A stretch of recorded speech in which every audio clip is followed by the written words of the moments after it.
Yeah, one of my coworkers, she's standing over me, like trying her best to protect me. But he's yelling at her for her to move, and basically once he starts cocking back and starts to swing, she gets out of the way. Now I'm holding up my arms, trying to protect my head, and he's also yelling at me. He's yelling at me, "Move your hands. Move your hands."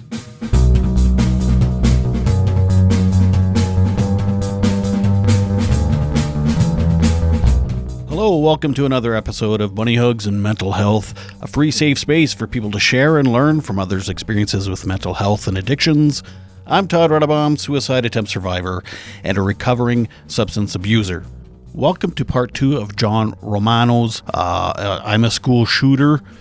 This is a bit like the movie From Dusk Till Dawn. It's almost like two movies. The first half is like one whole other thing, and the second half turns into like a vampire movie. Well, John's story is a bit like that. And the first half was him as a teenager and going through the school shooting and all that stuff. And then he's got this whole second part of his life where he was a victim of a violent crime and has his own traumas from that. And so he's going to talk about that in this episode. Thank you again for everybody at the podcast. This is actually happening where I originally heard John's story. They're just a great group of people and a really amazing podcast, so go check them out. Also, please check out the show notes where you can buy me a coffee or check out the merch store. I'm working on a website here soon, so hopefully that'll be up and running, if not right now, then soon. Also, thank you to the company Regina Plumbing and Heating. They are an amazing local Regina company. If you are looking for any kind of plumbing needs, whether it's a new build or just some kind of service call, they'll do it all. Massive construction to changing your taps. Either way, give them a call. And hey, please, please, please, God, please rate and review the podcast. It is so important for podcasters to get those ratings and reviews, and it would be very, very much appreciated. Anyway, on with the show. So without further ado, I give you part 2 of John Romano. One of the lessons I learned from my friends in recovery was sometimes you can't make direct amends, but you can make universal amends. So that's what I believed in, is okay, if I can help those who need it, then that's my way of giving universal amends. So I quit my job with nothing else lined up. I just started Googling, like, where can I volunteer in the area? What are some nonprofits? What are some homeless shelters? And I find one, and I call them up and find out that, they allow volunteers. And so I start to volunteer, and first day they tell me, like, hey, we got positions open if you're interested. Get your resume together if you're interested, and we're more than willing to at least give you a job interview. And so that's what happened. I volunteer for a while longer, and then I put in my application, and I go to the job interview, and I tell them just that I'm lucky enough to have family help me when I fell. So many of the people who are at the shelter, they don't have that support system. They don't have that safety net that I did. So I look at this as me, trying to be there for them, being their family when they don't have any other buddy. So and make amends universally. And to make those universal amends, exactly. Yeah. So I get the job, and I'm running a clothing pantry. I'm helping people. I'm at this time also I start doing TikToks and social media, but I'm more talking about, originally it was about prison reform and mental health reform, and like how to help people, either preventing them from ever committing a crime, or if they do go down that path, how can we help make prisons better, and more about rehabilitation so we can have safer communities when people come home. And but then, like, I'm also doing TikToks now. People find out I'm working at a homeless shelter, and so I start talking about it. People start sending donations, and here I am. I'm not only working here, but I'm able to raise donations and raise awareness. And it was great. What year was this roughly now? So this is now, I came home in December of 2020, and I start working at the homeless shelter um, about a year, less than a year later. And so I've been working at the homeless shelter for about 9 months when one day a man comes in for lunch because we were a daytime drop in shelter. A man comes in for lunch. I had closed up the clothing pantry, was down helping with lunch and everything like that. And, guy comes in, you don't recognize him, he's not really a regular. And he starts arguing with the guy serving lunch, Um, he asks him, what's for lunch? And, my coworker, he's just kind of like, oh, it's written right there on the board. And the guy gets all upset and he's kind of like, well, it's written on the books for you, white devil. And we're just kind of like, me and my other coworkers hearing this, we're like, whoa, like, there's no need for that, my man. Uh, we tell him what was for lunch and everything, but we're just kind of like, just try to be respectful. You know what I mean? Um, and the guy, he gets further upset, claiming he had said nothing wrong, he'd done nothing wrong, and just kind of like, we de-escalate the situation. A lot of people, unfortunately, who end up homeless either have mental health issues, or if you're homeless for any given time, you're going to end up with some mental health issues, right? So, not taking it personally, just trying to de-escalate the situation with me and two of my other coworkers who were there. But so the guy, he seems to calm down and he's got his lunch, he's eating, but then he starts to kind of, I'm sure he's probably ruminating in his own thoughts. And so he starts to talk out loud to, others sitting near him. And then he starts talking at us. And, he's starting to be, aggressive and disrespectful again. And it's just kind of like doing all we can to de-escalate and to help him. But after a while, and he starts lashing out at the other guests and everything. After a while, it's just kind of like, all right, I go upstairs to talk with my boss and just be like, all right, I think this guy's got to go. We try not to do that, but sometimes it's just kind of like, as I go back downstairs and I tell him, I'm sorry, you got to go. You got your lunch, and it was a nice day out, so it's not like we're kicking him out into the cold or to the rain. So it's just kind of like, you got to go, just, you can come back tomorrow and everything. Just, we can't have you coming in here and being so aggressive and disrespectful and all like that. And It's fair. yeah, so like I said, he had gotten his lunch, he had eaten and everything like that. I told him, he still had a little bit. I said, if you want to finish your lunch, go right ahead, but you got to go. You can't stay here for a long period of time acting like this. And he's just kind of like, all right, can I go and grab my property? Because we had like a locker room where people could lock their stuff up so they didn't have to carry it around all the time. I was like, yeah, sure, it's your stuff, go right ahead. And then I just kind of, he goes into the locker room and I go back, just doing my little routine, emptying out garbage, helping other people out and all like that. But we didn't have any type of security at that shelter. There was no metal detectors. We never searched their bags or anything like that. And I understand the administration kind of wanted people to not feel like this was an institutionalized place. They wanted to just be able to like come in, basically just sign their name,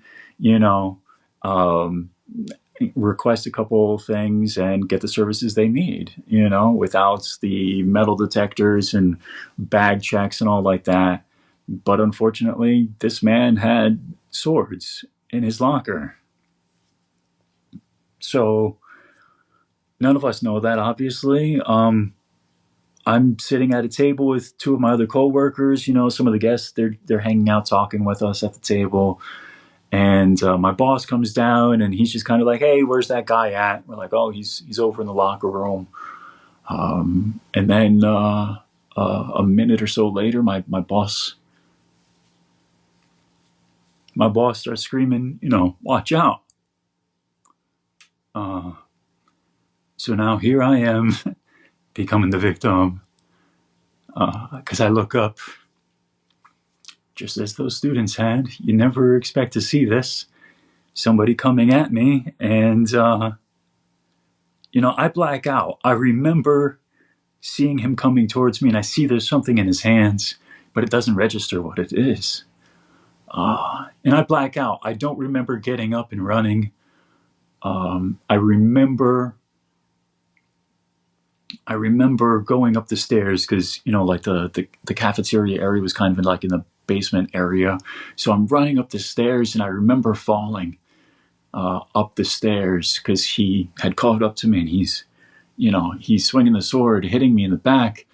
And I didn't remember, like I said, running away. I learned later on because I watched security footage, but he had already practically cut off my left hand at that point. Actually, as he first attacked me in the cafeteria area in front of everybody else, I'd put up my arm to protect myself. But anyway, so I'm in the stairway. I fall down. He hit me a couple times in the back, and I turn over, and survival instinct kicks in. I just start kicking at him. And because I'm a little bit higher up, I'm able to kick him in the face a few times, but it doesn't faze him. And he starts swinging at my legs, and he starts basically just hacking at them, and they're literally start to just blood, bone, they start to basically like fall apart.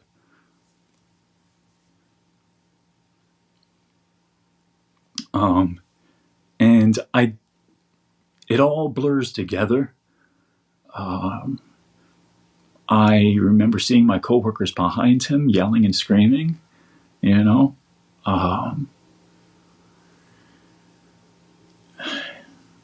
my boss at the time, he didn't want, because somebody tried to like run and grab this guy from behind, but my boss, he was scared, and my boss grabbed the person who was trying to stop my attacker because my boss was afraid that, the attacker would just simply turn around and start cutting at this other person as well as one of the guests who was trying to save my life. And I didn't know this until later on. But I'm,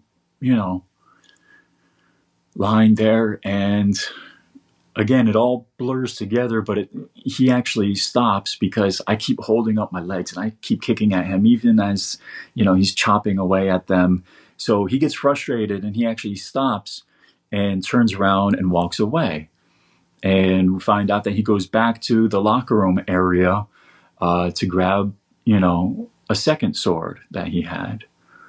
And but in the meantime, like my coworkers, they're standing over me, they're crying, and he comes back, and they're basically begging him to stop.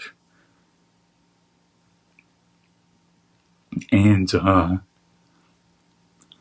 of my coworkers, she's standing over me, like trying her best to protect me, but he's yelling at her for her to move. And basically, once he starts cocking back and starts to swing, she gets out of the way. And at this point, he had been able to kind of get up past my legs because I couldn't hold him up as well anymore. And now I'm holding up my arms, trying to protect my head. And he starts to cut away at my arms, practically cutting off my hands. And he's also yelling at me.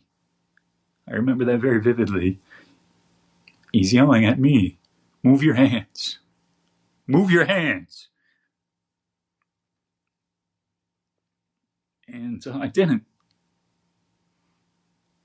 He managed to hit me on the head a couple of times, but thankfully, after the blades had bounced off of my arms, he caught me in the neck, but thankfully it missed my jugular. And eventually, he stops. Apparently, from what I heard later on, one of the swords, the blade had like broken off of the handle part, and maybe that just kind of snapped him out of it because he dropped that one and took the other one and just walked out. And so I'm lying there, and my body's in shock. I barely felt a thing. Thank God, right? I remember feeling more of like dull thuds, even though he was fully cutting through everything. But that's all it really, I don't remember any like hot, searing, cutting pain or anything. I remember dull thuds. And I'm in denial, not knowing how badly I'm hurt. And I try to get up. And that's when basically my femur completely is poking out. My kneecap is wide open. And he had practically cut my right leg off from the knee down. And both of my feet were almost cut off. And my hands are basically dangling from my wrists, barely attached. And yet I'd managed, my phone was out on the floor. And I remember even with like my hand basically like dangling, like I'm trying my best to like swipe my phone to get it to open. And, I remember my boss, he's asking me like, who are you trying to call? And I was trying to call my mom.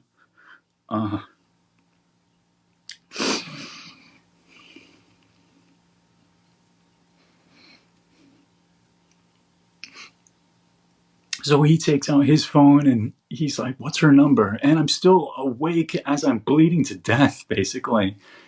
And I'm still able, to tell him my mom's phone number. All those years in prison of not having speed dial, I remember her phone number and I tell him, but, he doesn't hand the phone off to me. He hands it off to somebody else, who I later on learned that basically they didn't want her to be too terrified in the moment, right?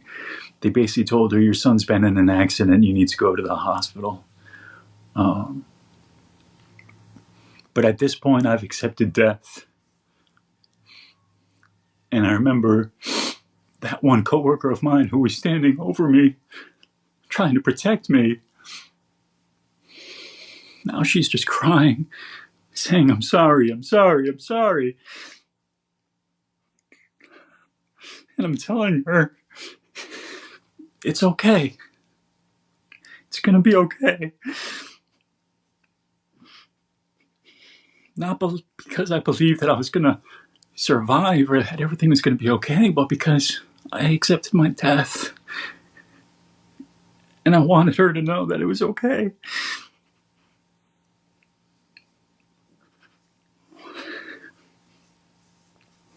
So are your tears for her or for you or for both? For both. I mean, Yeah. For her, for everybody else, 'cause so many people witnessed so much of it.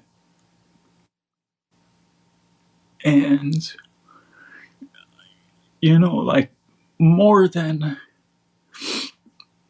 seeing him, like it's just kind of one of those things where it's like I was seeing past him for a while when he was attacking me, and I was seeing my coworkers' faces.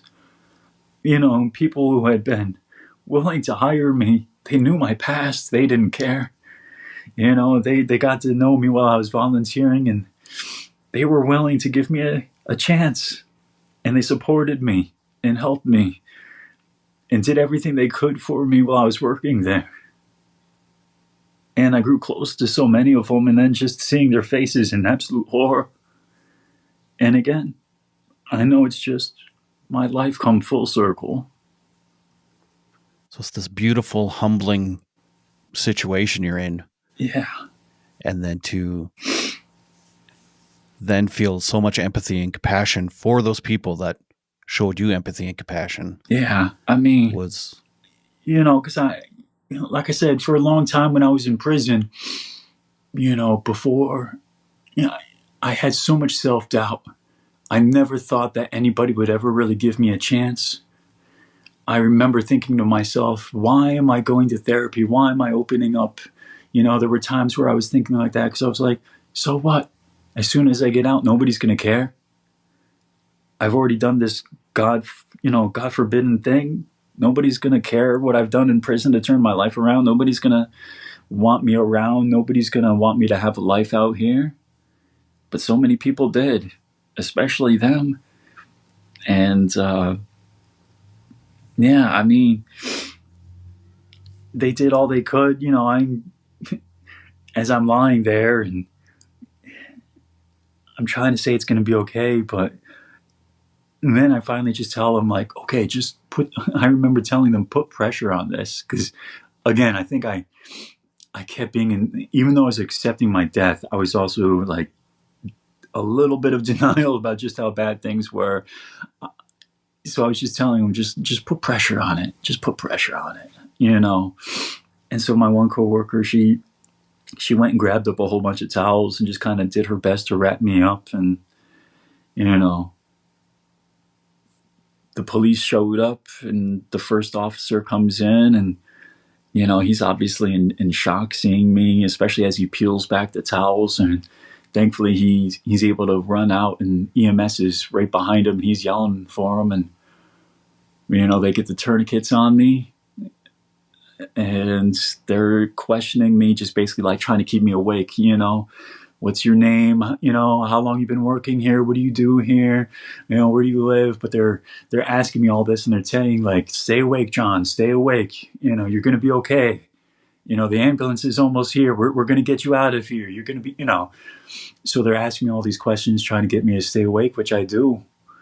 And, it wasn't until they get me on a stretcher and get me in the ambulance and they put that mask on me and that's it. I don't, I get knocked out and I didn't wake up for a couple of days, I didn't even know for a long time that I missed a day or two. And I didn't know, they didn't tell me that, that I was probably very, very close. Obviously I was very close to dying, but they said even with all the surgery, they had me in surgery for all day long that day and I still almost died. And when I was basically in a coma for a couple of days, they weren't sure if I was going to wake up or not, So at one point in your life, you wanted to take your life. 17 years later, you're wanting to live. That's and one of the biggest lessons I learned from that day. I tell people is I was willing to fight to live. And I know that might sound ridiculous to some people, but for me, for having been depressed and suicidal for so long, it was a surprise. Because I remember people kind of joke about, well, if somebody ever tries to rob me or whatever, well, they picked the wrong person because I'm willing to die. I don't care about dying. But here I was where it was like, nope, I'm not willing to die. I'm willing to fight. And I'm willing to do everything I can to get my life back on track. Even when things seem against me, instead of beating myself up or just complaining and being like, oh, see, this is what happens. I try to do the right thing and now I almost get fucking killed. No, instead, I was able to use all these tools and techniques, not to mention all the support that I continuously had to say, you know what, I've been knocked down, but I'm going to get back up. I'm going to keep doing the right thing. I'm going to keep pushing forward. I still have the same goals in mind. I still want to help people. I still want to make those universal amends. And, I think that positive mindset helped me, not just mentally, but physically as well, because I couldn't move any part of my body except my head for a good week or 10 days. My nervous system just went into complete shock and shut down, basically, where, I couldn't move my legs, I couldn't move my arms, and I had to fight. I had to fight just to move an inch. And I slowly but surely did. And,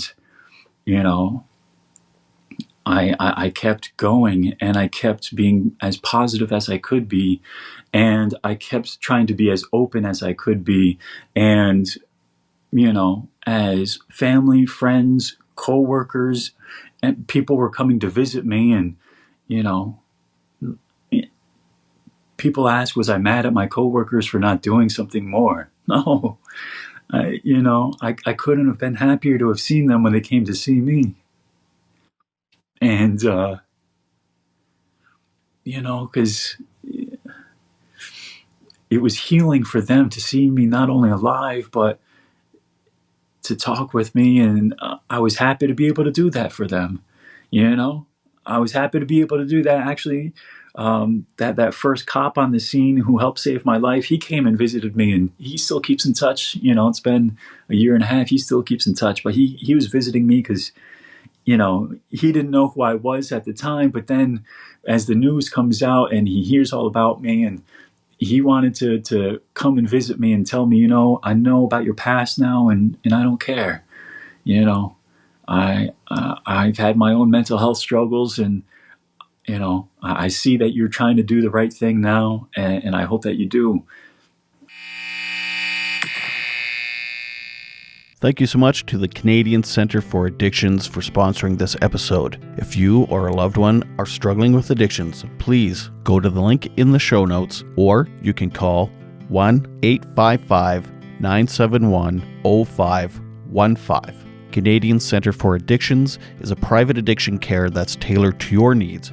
Going to an addiction rehab center doesn't mean your life has to grind to a halt. At CCFA, they tailor your recovery so you can remain connected to your life and responsibilities in the world outside, so your transition to normal life is as smooth as possible. Their drug rehab treatment plans are personalized to offer every visitor the best possible outcome. The number again is 855-971-0515, or go to the link in the show notes.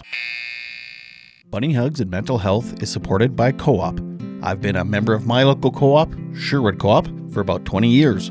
If you live in Western Canada, especially the prairies, or spent any time here, you've probably fueled up or bought groceries at a co-op. You might even have a co-op number, or 2, or 3. You know if you know. But co-op is not just a gas bar or grocery store. Although co-op is those things too, it's a different kind of business. Co-op members are owners, and success is shared with everyone. Your co-op doesn't benefit one person or one corporation. Your co-op was built for everyone. Your co-op was built for your community. Learn more about co-op and find a location near you at co-op.crs.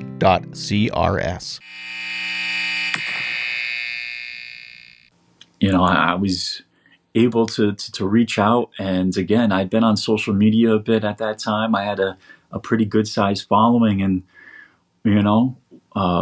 a lot of my followers at that time were actually from my area. So then people start being like, "Holy shit!"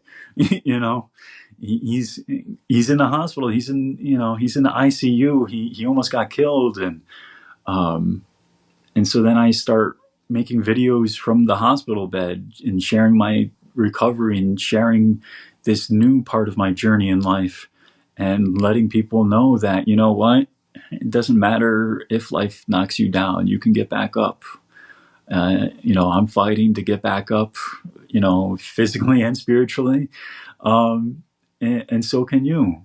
And yeah, and I continue to have so much support. And, before the attack happened, I had also been doing a little bit of public speaking with law enforcement in my area, with school resource officers in my area, and trying to help answer their questions on how they can better help any students who are struggling psychologically or behaviorally. And I still had support from so many. And, even with the FBI, I had been talking with them a bit. And so this attack didn't keep me down. In fact, it only amplified my voice. It only amplified my ability to reach out to more people, because now people who didn't know what I was doing, were now seeing all over the news that I'd been working at a homeless shelter, that I'd almost been, murdered myself, that I was now in the hospital, and that, a lot of my classmates, and some of their family, they now start to reach out to me and be like, oh my God, like, I'm sorry for what you're going through.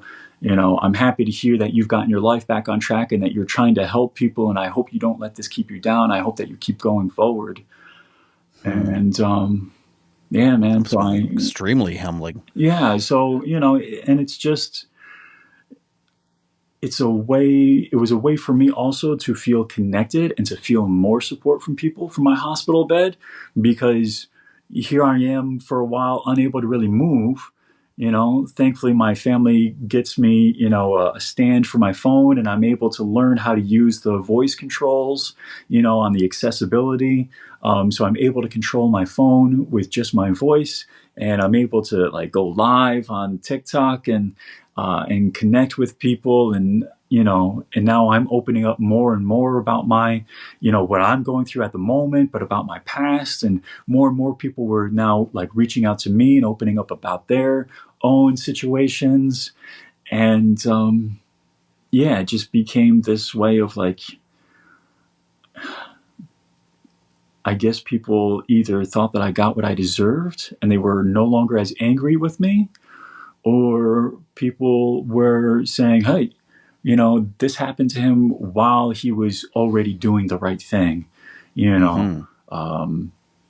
I was going to ask about karma. Did some people think that was Oh yeah, that's one, karma? especially on social media, that's one of the biggest things. And I tell people, well, if you believe this was karma or God's plan, then my response is, well, karma or God could have ended me that day, could have killed me that day, and I lived.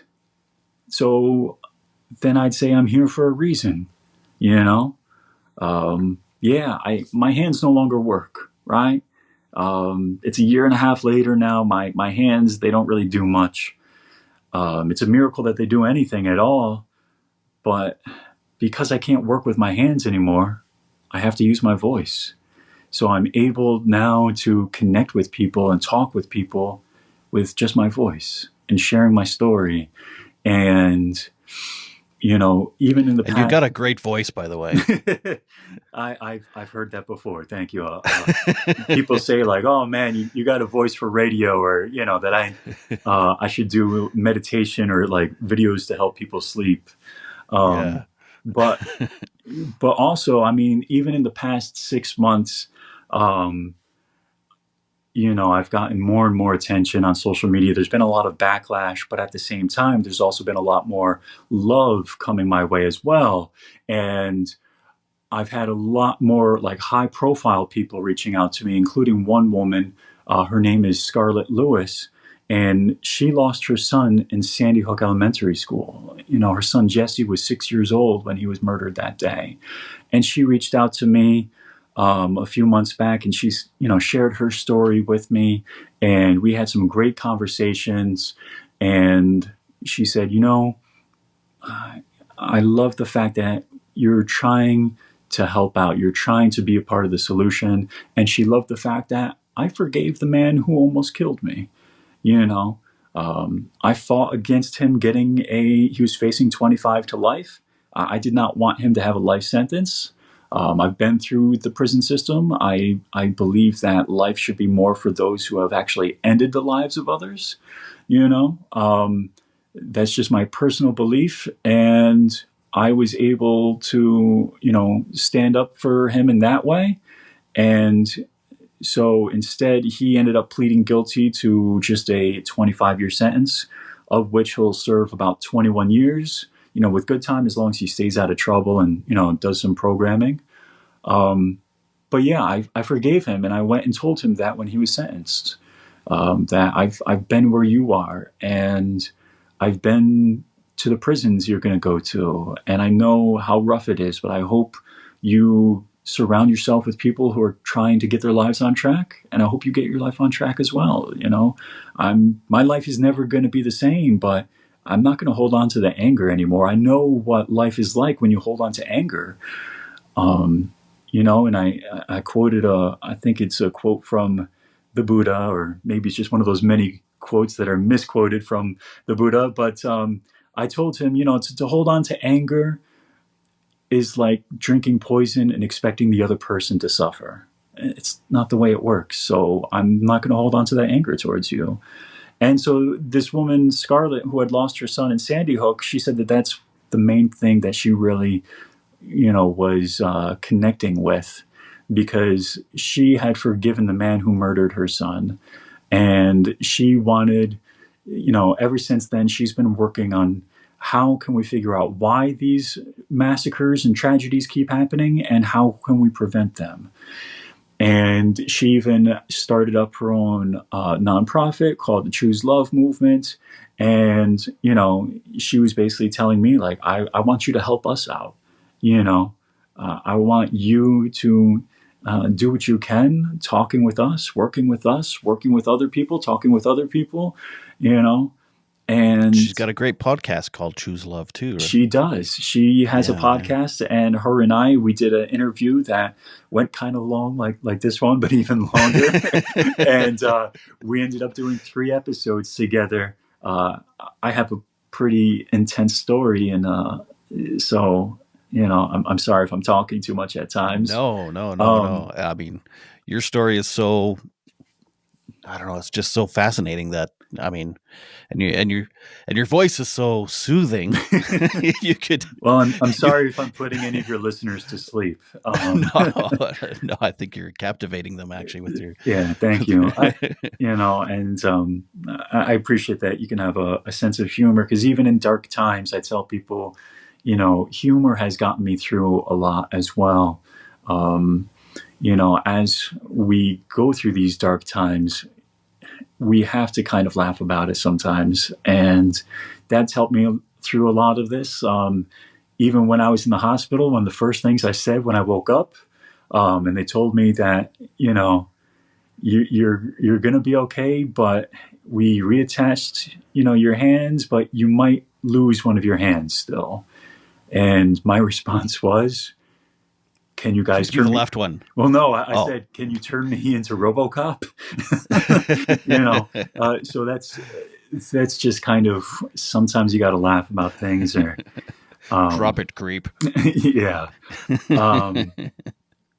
But yeah, so my life has been very extreme and very intense, but I use it as best I can today to help either connect with people or help people realize that a lot of tragedies are preventable. There's so much that we can be doing, and it's never too late to change. It's never too late to stop yourself. And I believe, I don't talk about redemption for myself. I just talk about change and being more of a positive mindset. That's what it's all about. I don't like the word redemption because it sounds too much like I'm making up for the wrongs. No, I can never make up for what I've done. I can never undo all of that pain, all that suffering. All I can do today is try to prevent others from experiencing that same pain and suffering. And I believe we can. And I believe there's so many people out there who are doing that work. And I've had, there's obviously a lot of people who are upset with my platform and my speaking out, but there's also those who understand it and appreciate it, and even survivors, not just Scarlett, but others who have reached out to me and said, we need everybody that we can to be speaking up. And especially because my perspective is very rare, and you don't normally hear from somebody who's a school shooter, because they're either dead or in prison for life, and they're not likely to be very outspoken while they're in prison. So... Right. Let alone being on both sides. Right. And also the fact that I've now been the victim of a crime. And so it definitely gives me more perspective, because as much as I try to put myself in, the shoes of everybody who I traumatized and gave PTSD, obviously when you live through it yourself, it's a whole other experience. Like I said, I strongly believe that the more mental health education that we have, and the more mental health resources that we have, and the more affordable that they are, the more we can prevent a lot of these things from happening, especially with early, intervention is best. Early education is best. Like I said, Scarlett Lewis with the Choose Love Movement, they have free curriculum, chooselovemovement.org. Excuse me for the shameless plug, but people can go there and see this curriculum that's available for kids of all ages, including, as Scarlett says, those of us who are just big kids at heart, right? Mm. Um, because she believes, just as I believe, and so many others believe, that we can definitely make a difference. Mental health itself is not to blame, but it's definitely a big piece of the puzzle. And if we address that piece, if we address that influence, we can hopefully prevent somebody from either hurting themselves, hurting somebody else, killing themselves, killing others, or even other things like drug addiction, alcohol addiction, all these other things that at its root is usually people who are suffering, people who are hurting. They don't know how to cope. They don't know how to work with those emotions or communicate those emotions. They might not even be able to identify those emotions. So the more that we can work with people in that avenue, the more that we can have them, working in a healthier manner and preventing hopefully all of these negative ways that people react. Again, whether they're going inwards with drugs, alcohol, or suicidal thoughts, or whether they're going outwards and wanting to hurt others or rob others or do whatever to victimize other people, we can prevent so much of it, and more, like I said, more education, more resources. The more that we have all that, the stigma will drop. The stigma will fade away as more people realize that somebody they know is struggling, or that they themselves are probably struggling more than they actually realize, and that help is available. Yeah, right on. Yeah, preach. I just did a talk to some nursing students yesterday, and I go on for a good hour or more too. um, so I have my own story of addiction and suicide attempts, and things I'm ashamed of and whatever. And I like that you brought up amends, Hmm. making amends, Yeah. but also redemption. So there's a difference between making amends and redemption. Hmm. And I'm not smart enough to put into words what the difference is, but it there is a difference, and it feels like when I'm doing those talks and things, I'm making amends. I think I guess making amends, it's for more. What is it for? Other people more? I don't know. I don't know what it is, but do you have a? Can you put it into words better than I can? I The difference mean, between amends and I, redemption. I think obviously when you're making amends, it does benefit you. Um, Sure. Yeah, it does. Yeah. but it is first and foremost for the others who you're helping. Um, because you can't just help them however you want. No, you can only really be helping people by giving them what they need. And sometimes that might, you're going out of your way to be doing all of that. So you do benefit, but I think in the end, hopefully you're doing something where it's benefiting others more than yourself. So it's more for the greater good than it is. Redemption seems more like personal and Yeah, more greater selfish in a good. way. I prefer, Yeah. yeah, I love the idea of working towards the greater good. And I would also love to throw, when you mention shame, right? I want people to know that one of the things that really helped me turn my life around as well, with that therapist in prison that I connected with, she spoke with me about shame being toxic and breaking me down and keeping me down. Whereas obviously I needed to be torn down, but keeping myself down would not benefit anybody. So she said, you have to use your shame or your guilt or your remorse. You have to use that to then motivate you to build yourself back up better and to do better and to help other people. So you can use all that, all the things you've done in your past that you regret, to now motivate yourself to do better in the future. That's how you can turn it from something that's toxic to something that's healthy. Right. Yeah, it's weird. I use the word spite sometimes. It's like I'm gonna spite my shame. I'm gonna do good.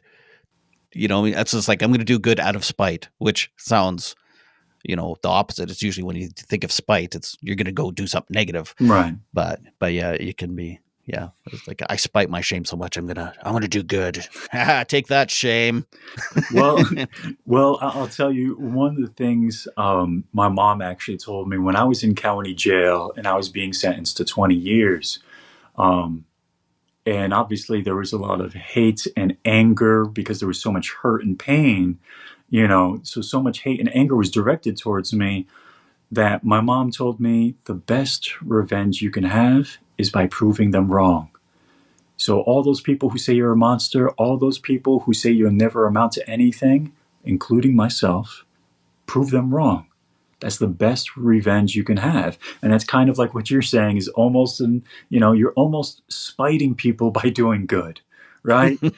However, whatever you need to kickstart your journey into doing good, even if it starts with the idea of spite or like, I'm going to get revenge by doing good, whatever it is that motivates you to take that first step, please take that first step. Nice. Yeah. I do have a segment on my show. It's Mhm. called That Some Bunny Special. I have a feeling I know who you're going to talk about, but it's a segment where we chat who cooperated in your mental health journey and filled your emotional tank. It's Mhm. brought to you by Co-op, a wonderful company here in Canada. That's, I think it's a company or organization. I don't know. A wonderful, organization that's sponsoring the podcast. So who in your life, I know you were just talking about your mom, so I have a feeling it's going to be your mom, has been there for you thick and thin that you want to give a shout out to? Yeah. So, like you said, I've been blessed with many people supporting me. And I wish I had turned to that support before I'd lashed out and hurt so many other people. But I am very blessed to have my mom who has supported me back then and even afterwards.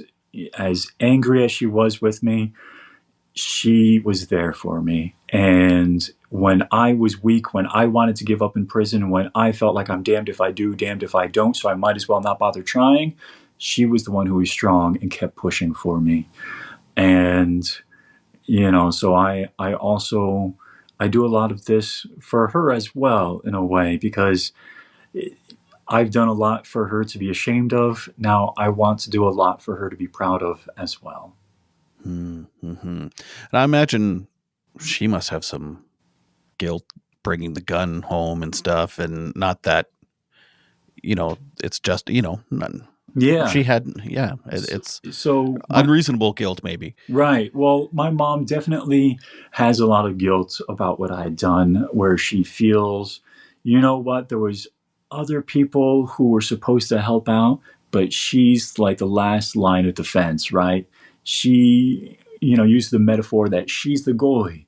The ball got past everybody else, but she's supposed to be that last line of defense to help me when things are at their worst.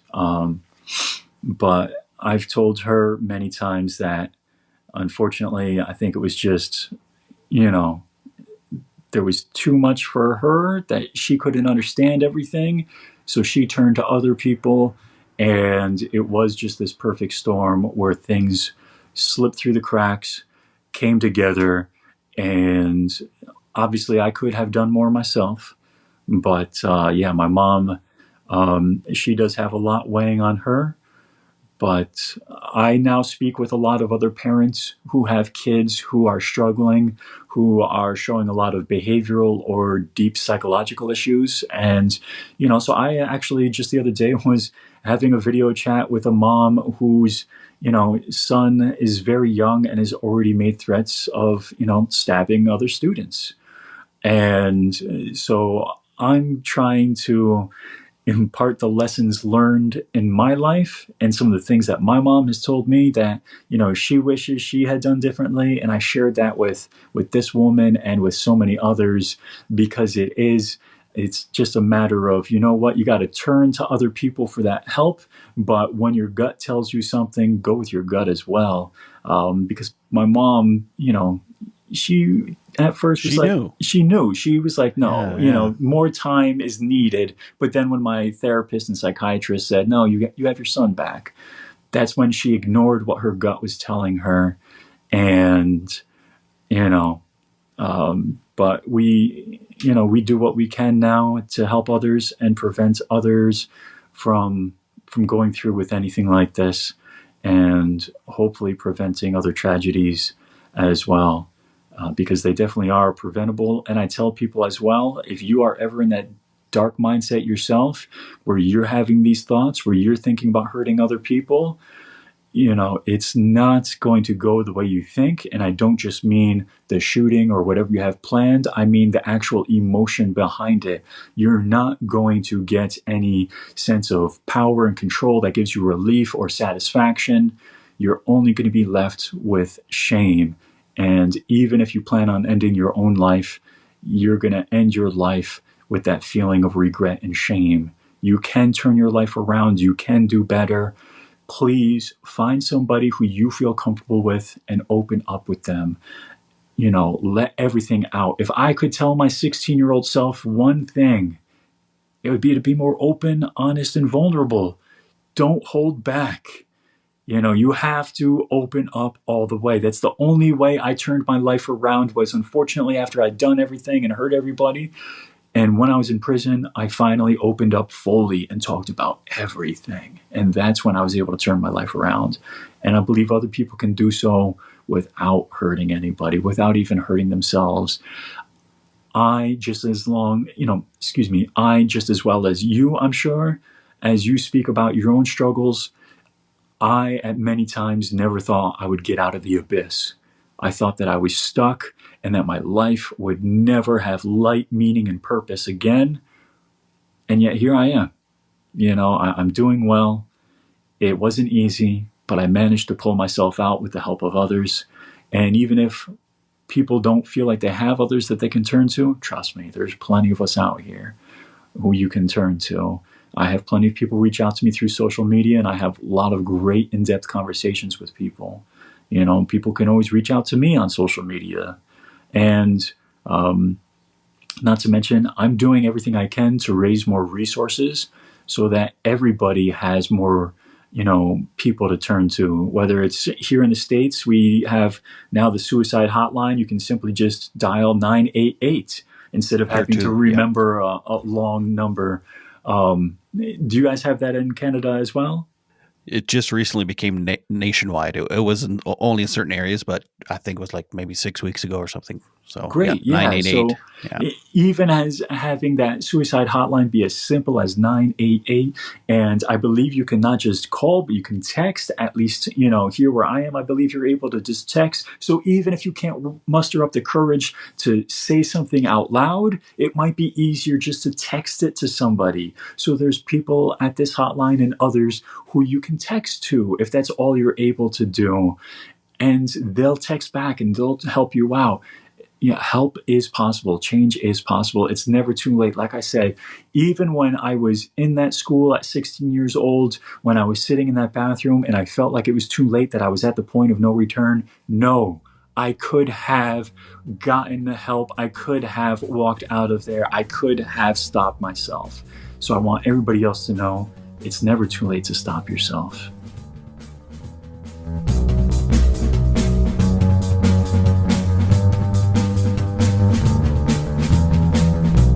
Thank you so much, John.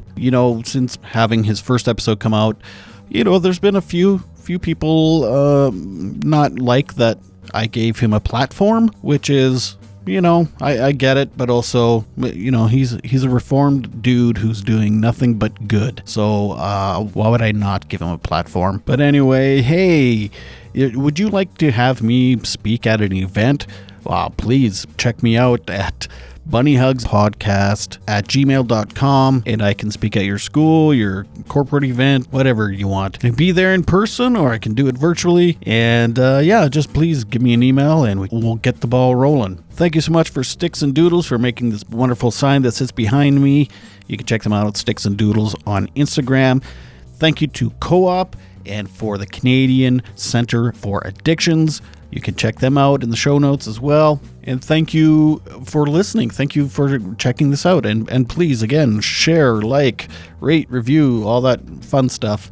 Go to my Instagram, Bunny Hugs Podcast, And for crying out loud, please remember to make your beds and take your meds. Bye.